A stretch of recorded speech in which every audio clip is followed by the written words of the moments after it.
I'm Merlin Mililli. Welcome to the Love Show, where we grapple with the question, what is love?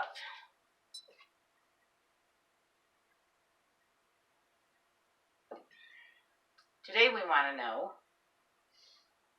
does love conquer all?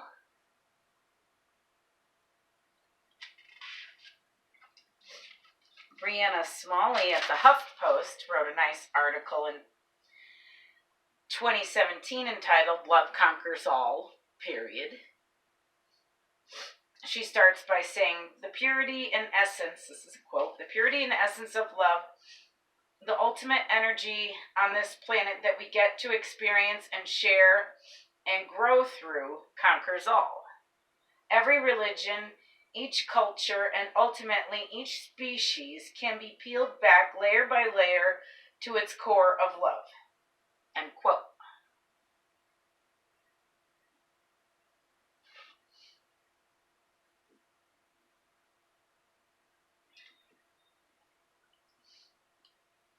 So while this article from the HuffPost was real nice, short and sweet to the point, and in my opinion totally true, there were surprisingly a few articles that said no, love does not conquer all.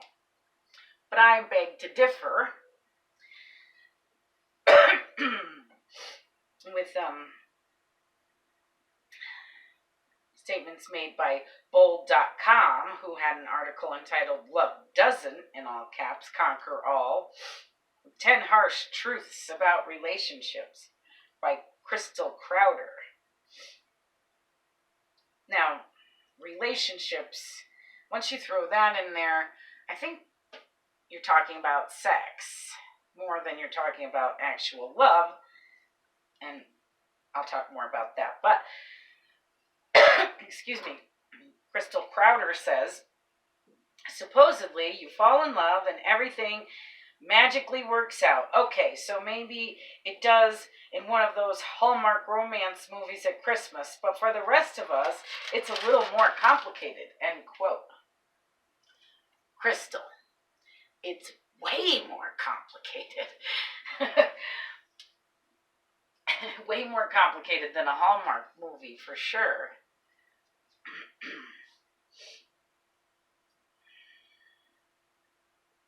We have found that love is complicated. But perhaps another love show, though, we could ask. But I think just the fact that we have 3 seasons and 23 episodes already in just season 3, trying to figure out what love is an indication that maybe it's complicated. Anyway, so I think Crystal seems to be referring to something that we here at the Love Show have only found to actually not be love at all. Romantic love, sex, lust, these things are not love. She does go on to say that love gives you a reason to work hard on your relationship. When I got married, my grandfather, who was married to my grandmother for 60 years until she passed away, he ended up living on to be 98 and never marrying again. But my grandfather got up and made a speech at my wedding about how marriage is hard work. Is love hard work?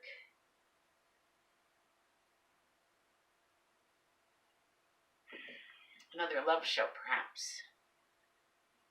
I personally don't find loving hard work.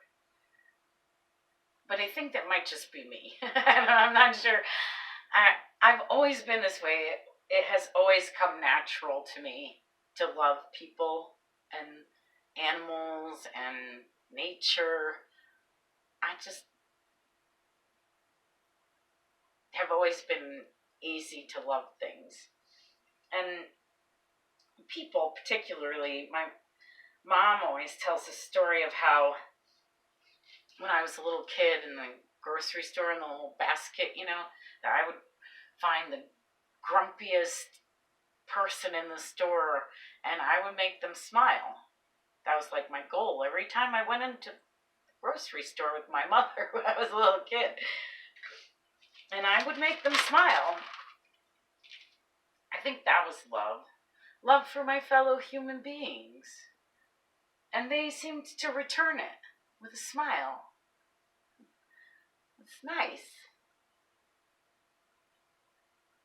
It's love.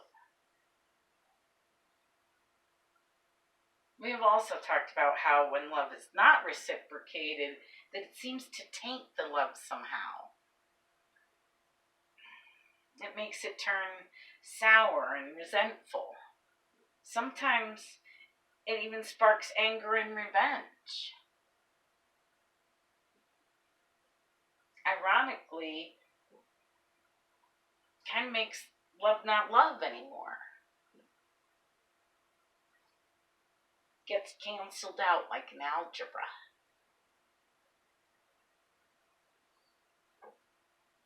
The other articles I found saying that love does not conquer all seem to be written by bitter people butthurt over a breakup. Seems love took you down.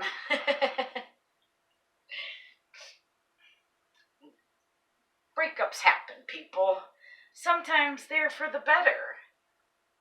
My parents getting divorced was the most loving thing they did for anyone. They were just volatile at the end there. It got so ugly. Divorce is ugly. And I really do feel for the heartbroken. But you know what the only thing is that I have found to help the heartbroken? Love. Not sex. Love. Real love. From another person. Or, sometimes if you can't get a person, my dog gives out all kinds of crazy love. My cats give out crazy love. They're very loving, and it can be comforting, very comforting when you're sad or heartbroken. Love and maybe chocolate also. Did you know that chocolate is nature's pain reliever? And that not only that, but it is the only pain reliever that doesn't just relieve physical pain, but chocolate is the only pain reliever that also relieves emotional pain.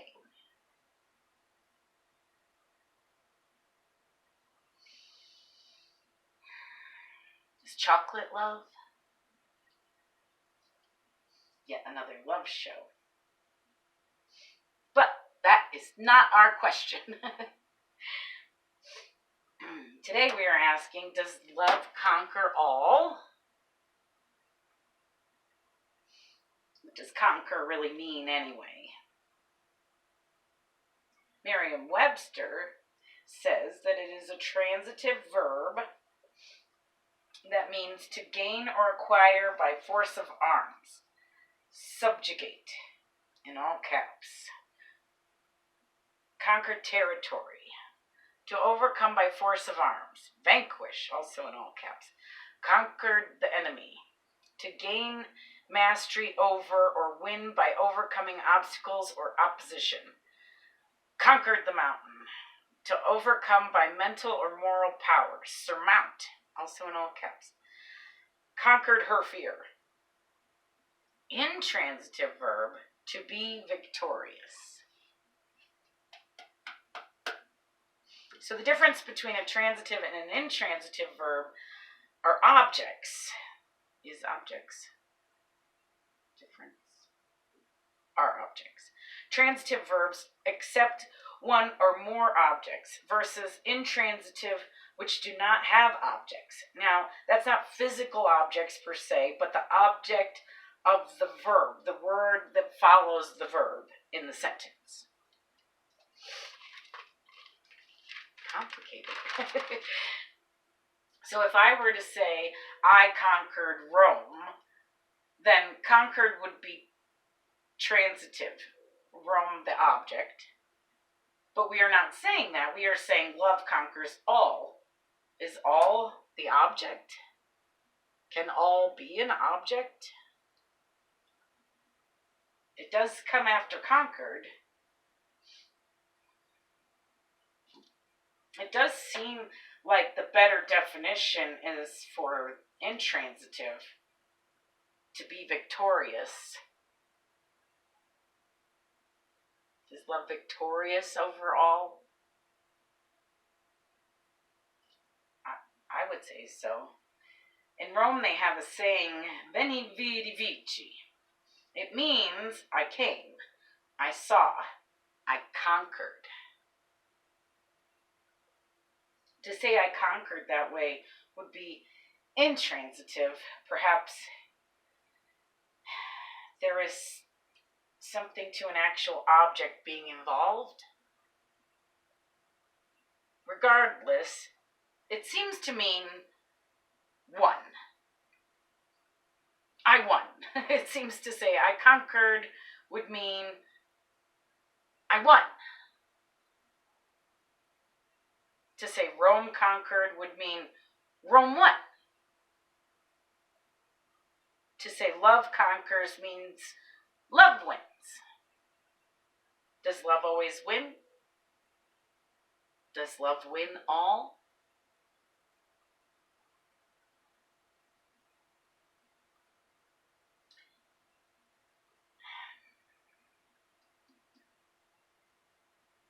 And they say all is fair in love and war. But it seems if the game is fixed, it doesn't really work out. If the love isn't real. I'm reminded of our show, Is Love Always Positive? And we found that love, real love, not sex, is eventually always positive. So, not to worry, brokenhearted. Eventually, it will have all worked out for the best.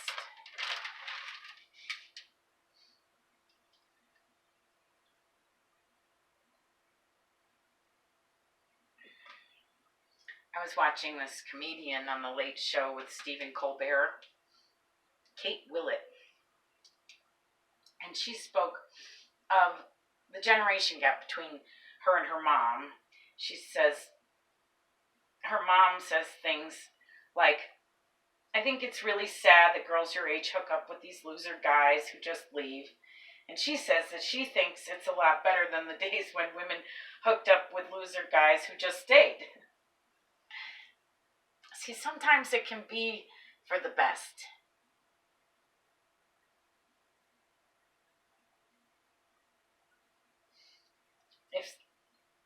Sometimes endings are beginnings.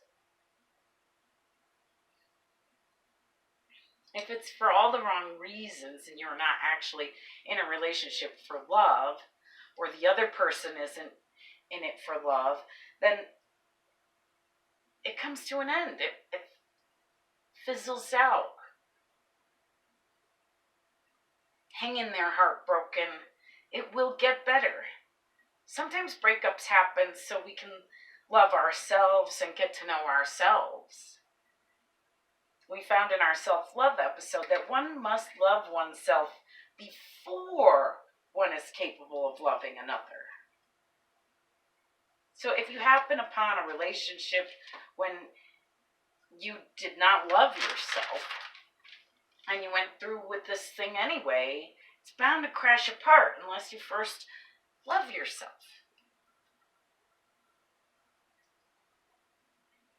So get in there and love broken you. Love yourself. You need it.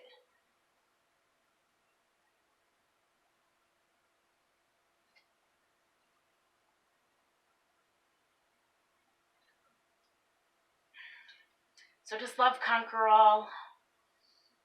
I really feel that it does. I love that tree metaphor, that love is a tree. You have to water its roots, not just one leaf. If you water one leaf, the tree will not grow, but when you water the roots, the tree will grow. Love grows when you really get down to the roots of real love. And boy, does real love seem to grow by bounds and leaps. And that is when love wins. Real love always wins. Real love,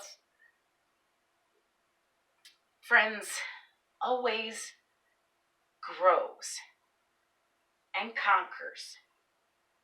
Real love came, real love saw, and real love conquered. Real love conquers all. Love really is the answer to all of our problems, foreign and domestic. Love, friends, conquers all. Love!